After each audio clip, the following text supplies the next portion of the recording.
Thank you so much for staying tuned. Like we said earlier on, it's just about the security situation in the country and, of course, the president break and the attack on the presidential convoy. And I have gentlemen here with me in the studio, seasoned analysts. I'd like to start my introduction from the far left to get to here, put food on the table. The voice of the masses, Susanho Okoro Obaraye. Welcome to TMI. So this edition, appreciate you coming. Thank you so much. All right. We have Barrister Emmanuel Obakpolo, a vibrant activist, human rights activist. You just name it. Barrister, welcome. Appreciate you coming. Good morning. And of course, I have Ojo Emafidon, a vibrant youth, an entrepreneur, a politician. Ojo, welcome to TMI. So this edition. Good morning, Wilson. All right. Barry, was it a shock to you that Kuje prison was broken into and dangerous criminals, terrorists were let loose? Never. That can be a shock. You were not surprised? No, because it has happened before. As in, if it didn't happen, I think that would have been a shock. I get it now. There's another my friend used to tell me that when a dog bites a man, it's a news. But when a man bites a dog, that's a news. Yeah. And when dog bites a man, no news. So, Kuje prison, if you are a follower of the everyday security situation in Nigeria, I think you shouldn't be expecting anything less than what happened. And even going by their report that 24 hours to the break, the soldier men guarding the Kuje prison were withdrew. I'm sure you saw that in the news. Yeah. So people calling speculation. No, yeah. So, and also the caliber of people at Kuje prison too. You have the police officer Abakiari, who was once a good man and later turned. And you also have the generals in the Boko Haram field. And within 24, 48 hours, a group also came out to say we did it. So that goes to tell you that the security structure of Nigeria has failed already, because if it was on a failed system, it's very, very stupid and myopic for a group inside a country telling you that claiming responsibility for something when we are just trying to forget about your work class. All right. The report of that one is yet to be out. Kuje, and the president just told you simple thing. Security, don't let this happen again. If it happens again, that has been the same song we do sing every day.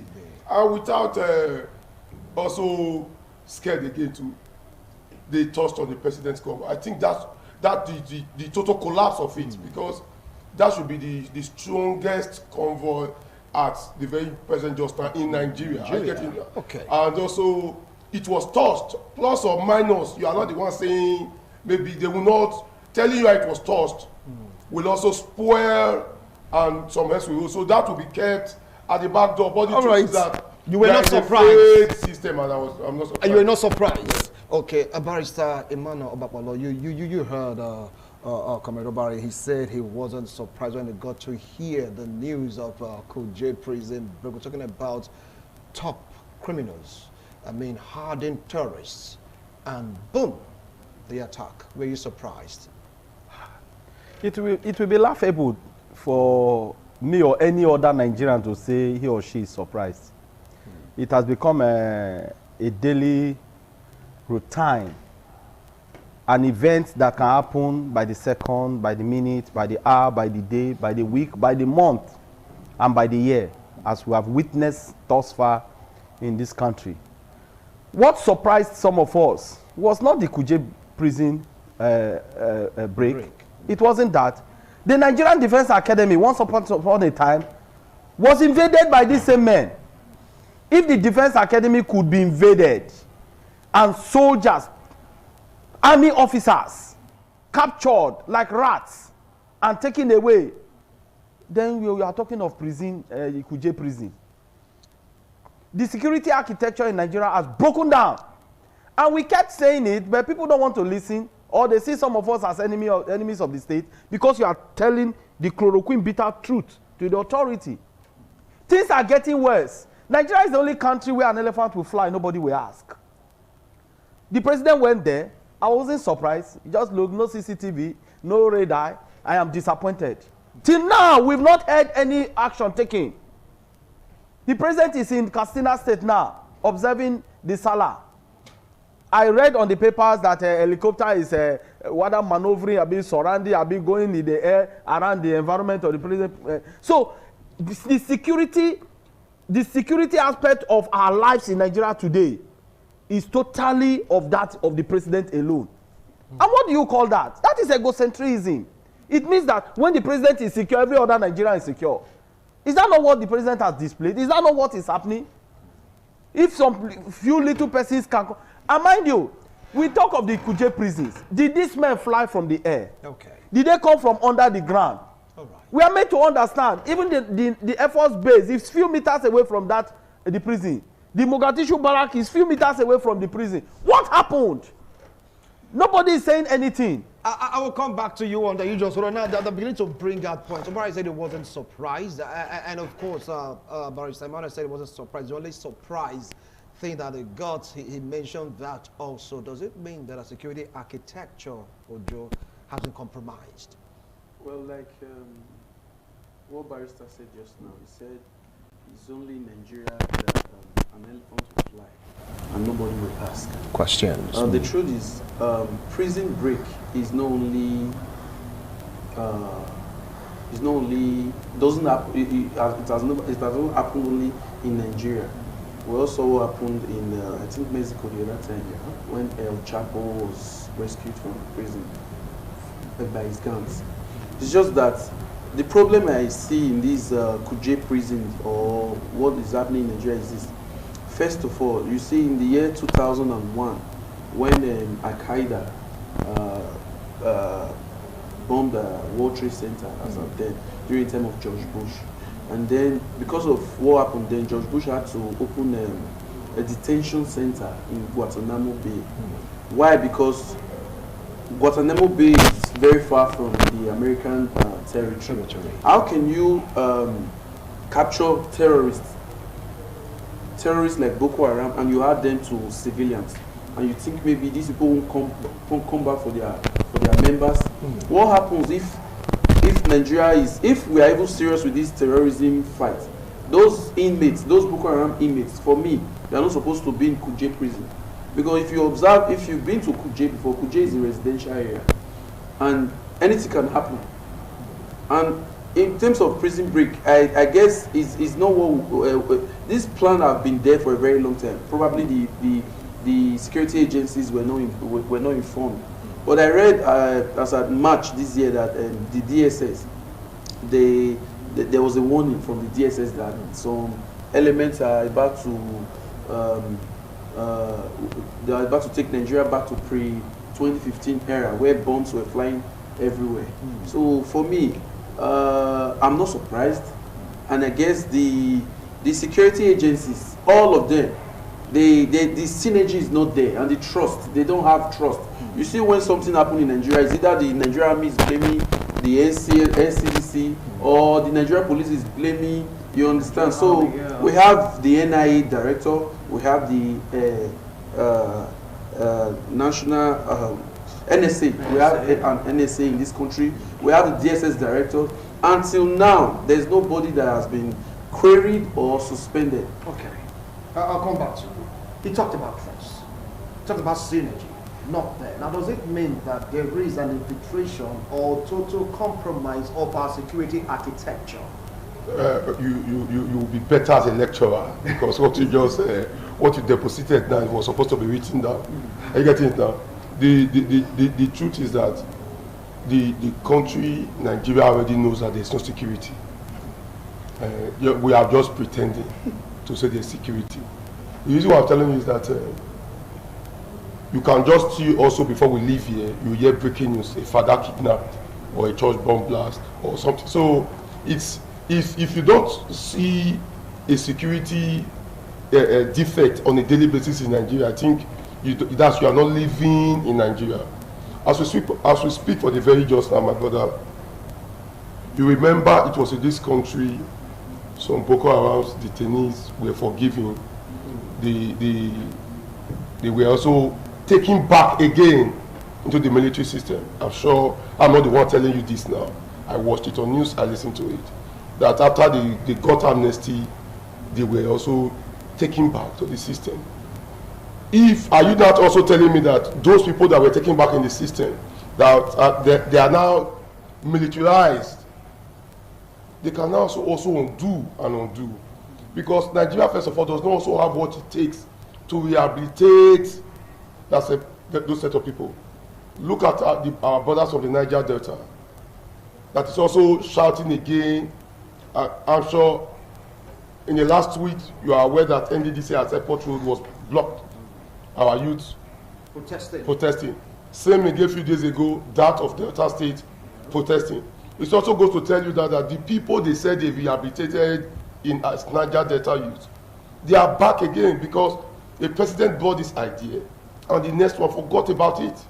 As we speak for the very just now, NDDC does not have a board running it, which is supposed to cut across the South region.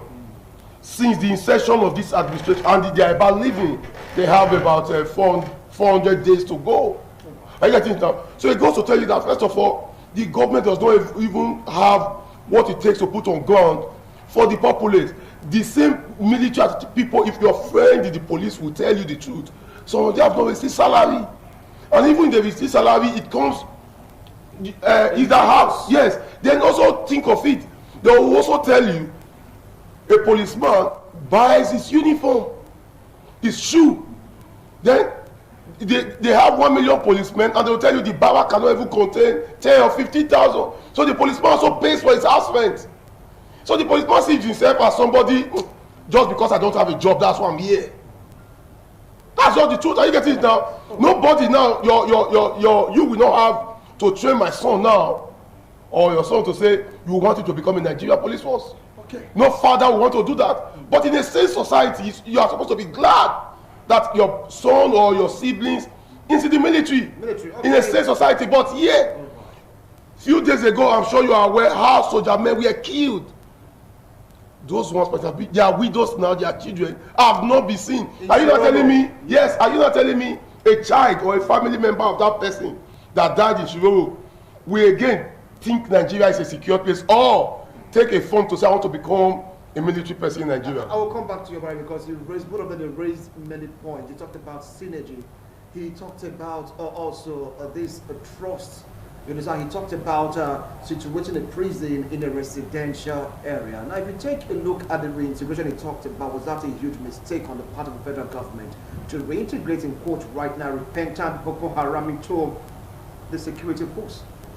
When I hear the words repentant as quoted by the military or those in charge of security in this country, it gets me more worried. Because I don't know the facilities, just like Chief Obara said, I don't know the facilities that we have to do so. I don't know the rationale.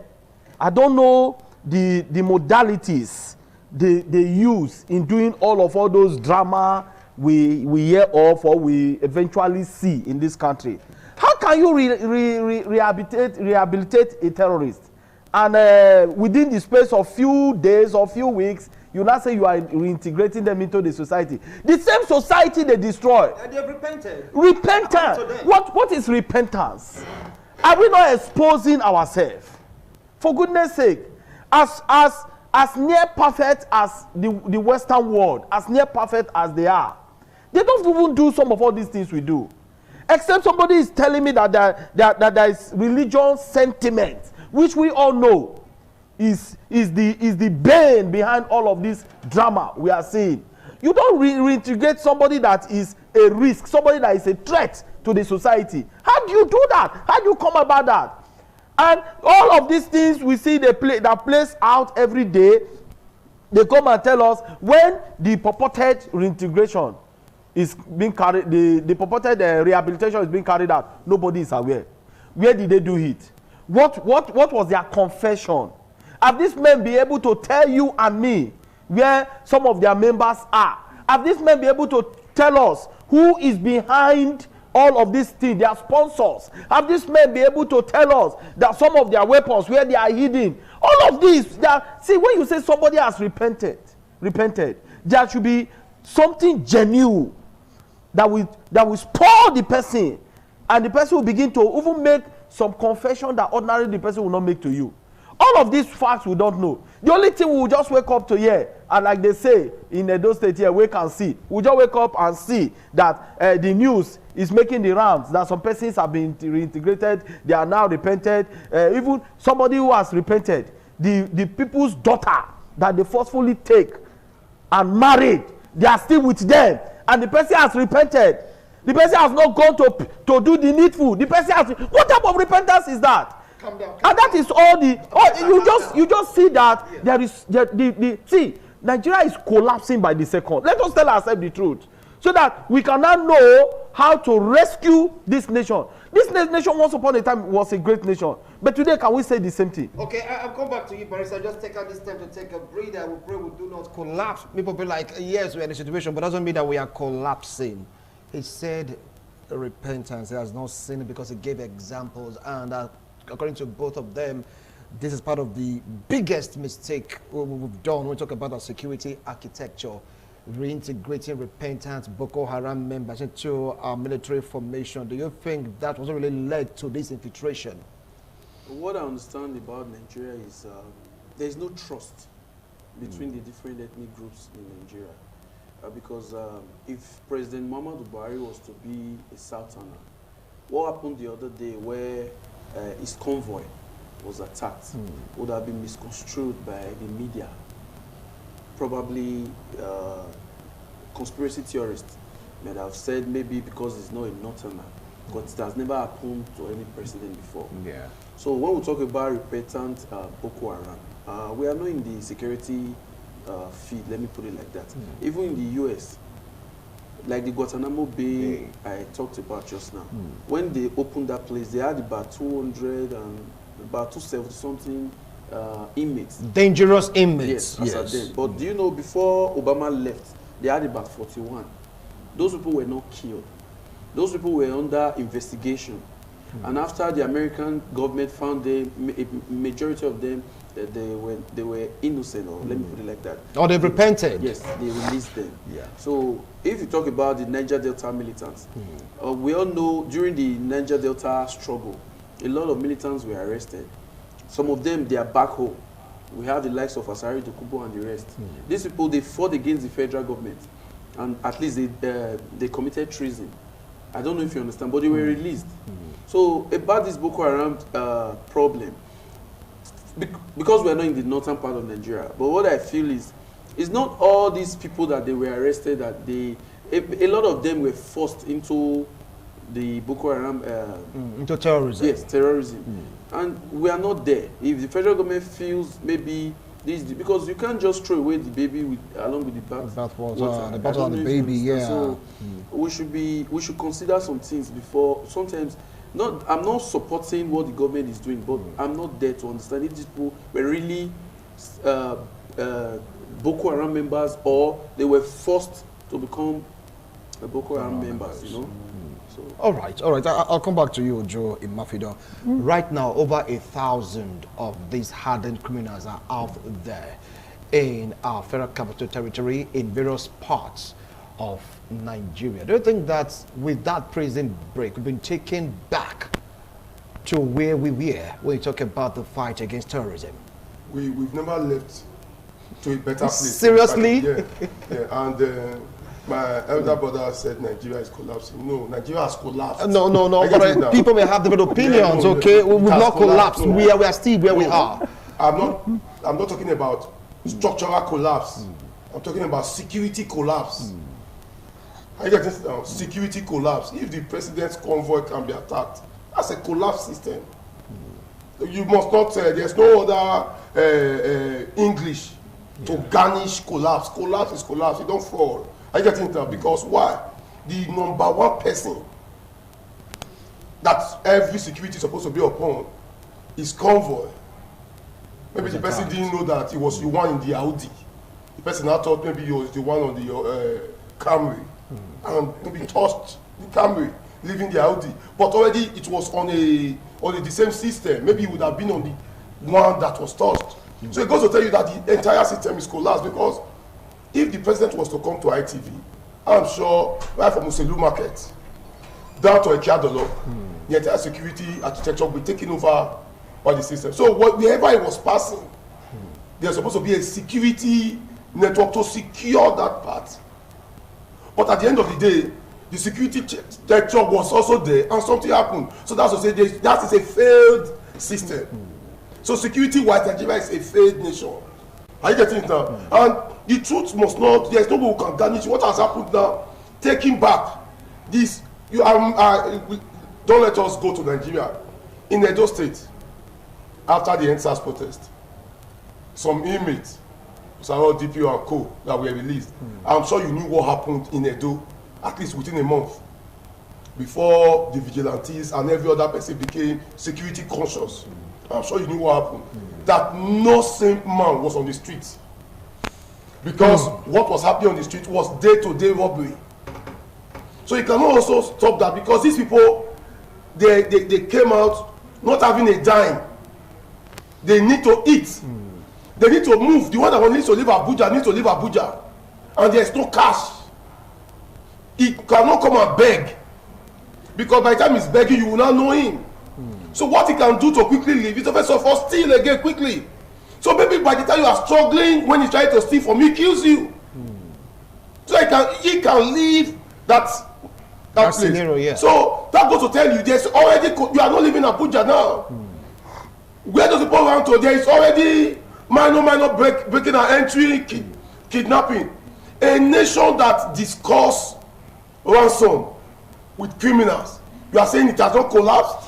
Okay. I get it now. A government that gets representative to represent them in Nigeria, inside Nigeria, to discuss with Boko Haram people to say, release this one for us, we will give you this. And there will be business exchange, there will be photos of it showing General Winston Marshall standing with militants with bag of money to beg.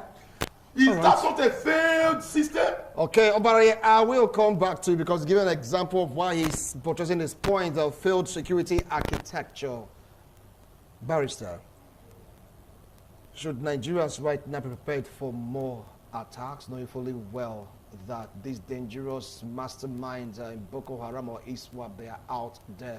Like what he said, talked about stealing, kidnapping, because they have to pull themselves in order for them to go to the various destination. Should Nigeria be expecting such? Nigerians are in for the worst. Preparing, we are already prepared. Because if we say we want to be preparing, then we really don't know what to do. You see, we're state executives, governors. You see, you heard Matawale the other day telling the people of Zamfara that go and get arms. The police will license arms for that. What does that say? What's the implication of that? And the IG countered that. The IG, for good reasons. The IG is not resident in Zamfara. The governor is the chief security officer of the state. He knows what is happening in the state. How many times has the IG left Abuja to go to Zamfara to go and see what is happening? We've heard even in Nigeria where an IG will be directed, the president will direct an IG to go to a particular state, the IG will not go, and later the president will say, I don't know that he didn't do that. We've seen it in this country. So the governor knows the heat he is feeling. He knows what his people are going through. And that's why the man is telling you, look, my people are no longer secured. And now you are asking me whether Nigeria should be. Nigerians are already in for the worst. Insecurity in Nigeria has collapsed. Section 14, subsection 2B is the primary function of the government. 1999 Constitution. The primary function, the security and welfare of lives and property of the people. What are we talking about here? Today we see a system where the government will tell you everybody should be security conscious. Everybody should be security conscious. How am I going to be security conscious?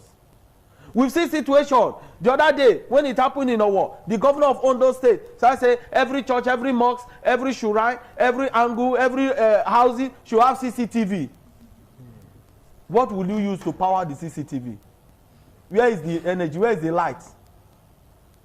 So we It just go to tell that our leaders are bereaved of ideas. The way the situation we find ourselves now. There ought to be a declaration of emergency on security in Nigeria. Has that been done, Winston, for goodness sake? Experts, security experts should be invited, should come and give their ideas, to sell their ideas to the government. But do you know that even the government of the day is not interested in whatever idea you are going to bring? So now, are we collapsing, or are we collapsed, or are we going to prepare for the worst, or we are already in the worst? My singular answer is we are already for the worst. Kidnapping, armed robbery is going to be on the increase. Look at it. Even the security men, they don't have that zest any longer. They don't have that, no boost, nothing. A policeman will go and risk his life, and when something happens to him, his family will be abandoned. I know what it took somebody like me to even fight to get the death benefit from my father when he died in Sierra Leone. Stories here and there. There are situations that will tell you, come and give money, come and bribe, you bribe. We saw top-ranking officers sleeping with women who lost their husband at the war front.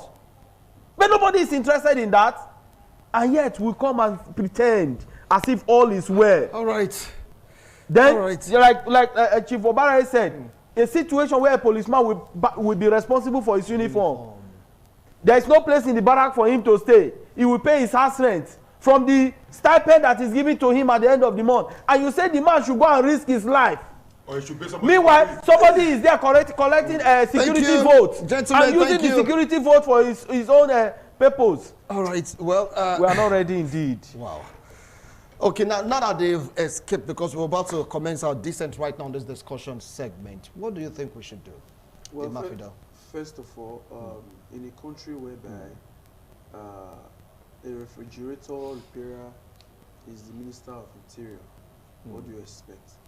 You know, when Aregbe Sola contested the first time in Osun State, it was referred to as Engineer Aregbe Sola. And after some time, when the opposition started digging his files, he now had to change it to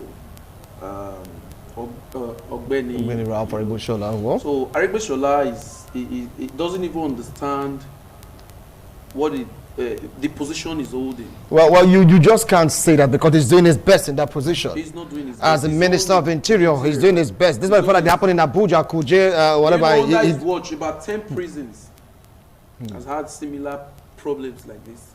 And you know, in a country whereby resignation is a taboo, there are a lot of people that are supposed to have resigned by themselves. But you know, in a system whereby Aregbe Sola is so concerned about Osun election that doesn't even care what's happening. You cannot heap this on Aregbe Sola. He is just a person in a group of persons. This is his own. His own tough. Yes. Yes. Ministry. Yeah. So let's remove President Buhari on this one now. This is if we are to blame anybody, we are supposed to blame the Minister of Interior. We are supposed to blame the NSA, National Security Advisor to the President. So, like what I read, they said the DSS gave a warning as at March this year and April. Meaning there are still much more, things like this are still going to happen before the election.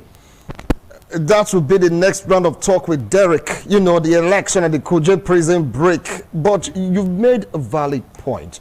So, gentlemen, right now, 1 minute each to summarize your point. I'll start with you, Imafidon.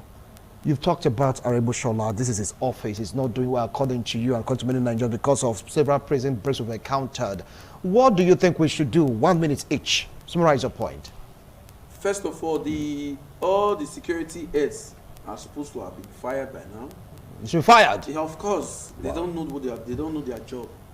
And the problem still boils down to the president, because when you when the people you keep putting in those positions, you know these people they don't understand these things. And when you use your ethnic inclination, yes, to appoint security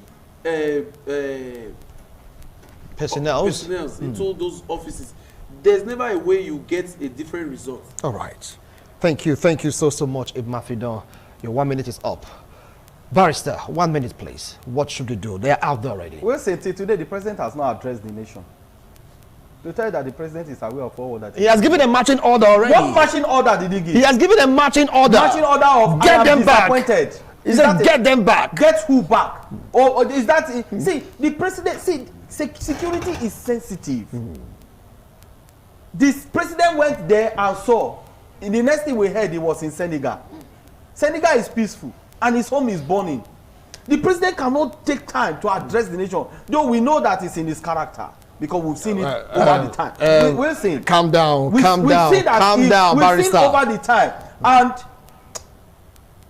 I fear for Nigeria. Okay. I fear for Nigeria. Thank you so much. Your 1 minute is up, but your 1 minute to summarize your points, please. Yeah, thank you. What we need to do is very simple. Yes. We need to know how to mobilize to get our PVCs, or we need to know how to mobilize to make sure that on election day, we will not ask who is the party paying the highest for us to vote. On election day, we should vote for character. We should not vote for big English. We should vote for somebody with pedigree. I get it now, so that we can change the status quo. And we should not also vote party line to say because it's party CCC, you just vote it all through. No, you might get a better senator in party ZPP, and they get a better House of Assembly member in party WC. All right. And get a better president in party BB. So if on your own, people should go back to their joint board. So that Nigeria can at least move again and get we can start getting a new foundation. Thank you for a better Nigeria. Thank you. Because already we are in a collapsed system. That's your own opinion. People like not agree with that opinion of yours. We are finding it difficult this time around. Let's get to see how all this will pan out. Derek is waiting. The next couple of minutes will take him to get to know how this will affect the 2023 general elections. Don't go away. We'll be right back.